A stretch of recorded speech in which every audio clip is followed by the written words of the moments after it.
우리나라가요, 국제 마약 조직원들이 노리는 이 주요 소비처로 떠오르고 있는 상황에서 검찰이 해외에서 마약류를 밀반입하던 국제 마약 조직들을 미국 수사당국과 공조해서 대거 적발했습니다. 전 세계 5개 대륙에 있는 조직원들 다양한 마약을 제3국을 거쳐 한국으로 보내고 있는 실체가 드러난 겁니다. 한지은 기자의 리포트를 보시고 좀 더 이야기 나눠보겠습니다. 한 남성이 검찰 수사관과 함께 인천공항의 모습을 드러냅니다.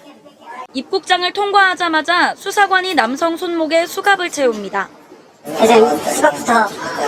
지난해 9월 멕시코에서 필로폰을 국내로 밀반입하려 한 마약 밀수 조직의 총책임자 56살 A씨입니다. A씨가 멕시코에서 보낸 필로폰 173g이 경유지인 미국 세관에서 적발됐고 미 국토안보수사국과 우리 검찰이 공조해 트리니다드 토바고로 도주한 A씨를 붙잡았습니다. 검찰은 유럽과 북미, 호주 등 5개 대륙에서 마약류를 한국으로 밀수한 8개 조직 26명을 구속 상태로 재판에 넘겼습니다. 압수한 마약류는 필로폰과 엑스터시, 케타민과 LSD, 액상 대마 등으로 8억 3천만 원어치에 이릅니다. 검찰이 압수한 휴대폰에선 아파트 단지 등의 마약류를 숨겨둔 장소와 사진이 담긴 좌표 249개가 발견됐습니다. 화단에 땅을 파 마약을 감춰놓고 구매자들에게 알려주는 일명 던지기 수법을 사용한 겁니다. 실제로 87곳에서 합계 2,600만 원 상당의 마약류가 발견됐습니다.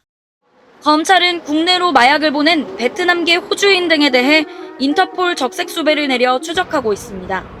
TV조선 한지은입니다.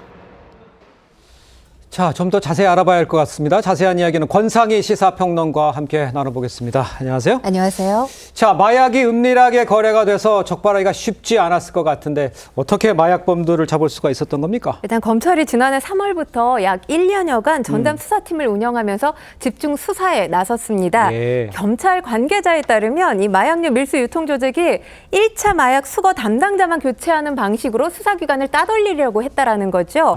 그러니까 수사기관을 추적을 피하는 점을 발견을 했고요. 수거 담당자 검거 직후에 실시간으로 상선을 쫓았다. 이렇게 설명을 하고 있습니다. 예. 이 네덜란드에서 엑스터시 1000여 정을 밀수한 일당의 경우 우편 배송 약 24시간 만에 수거책, 총책, 운반책 등 6명 모두가 검거되는 쾌거를 이뤘는데요.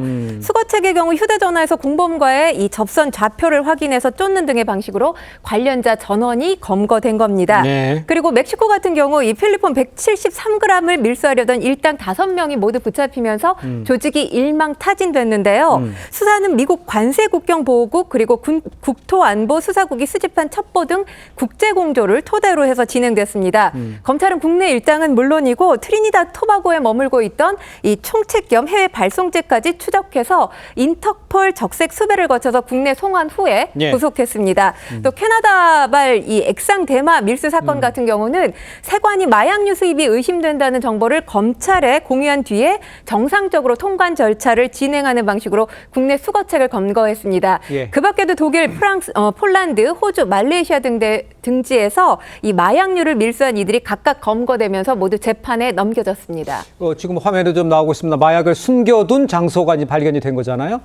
어디서 발견이 된 거예요? 화면 보시면 아시겠지만 아파트 단지 내 화단입니다. 화단이구나, 저게. 그러니까 예. 우리 생활과 아주 가까운 곳에서 이렇게 마약류가 발견됐다라고 볼 수 있는 건데요. 예. 수사팀은 붙잡은 마약 감시책의 텔레그램 메신저를 통해서 접선 좌표를 확인했습니다. 예. 이 압수한 휴대폰에 서울, 대전, 이 수원 등에서 마약류를 숨겨둔 장소와 사진이 담긴 좌표 249곳이 발견되면서 마약류를 수거할 수 있었는데요. 실제로 87곳에서 합계 2,600만 원 상당의 마약류가 발견된 겁니다. 요즘에는 사실 마약류 유통이나 거래가 대면으로 이루어지지 않잖아요. 예. 특히 이 던지기 수법으로 거래가 되고 있었는데 풍선과 테이프 등으로 싸서 아파트 단지 내 화단 등에 숨겨놓은 것이 발견된 겁니다. 알겠습니다.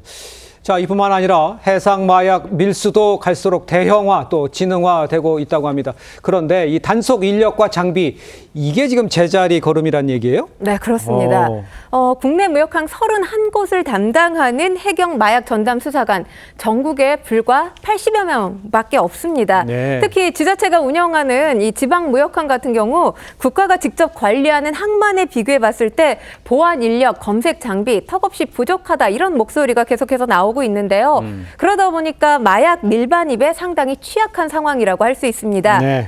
선박, 항만과 같은 현장에 대한 전문성과 장비가 부족해서 대규모 네. 마약 밀수에 효과적으로 지금 대응을 하지 못하고 있는 상황인데 해상 밀수를 포함해서 이 해상 마약류 범죄 계속해서 늘어나고 있습니다.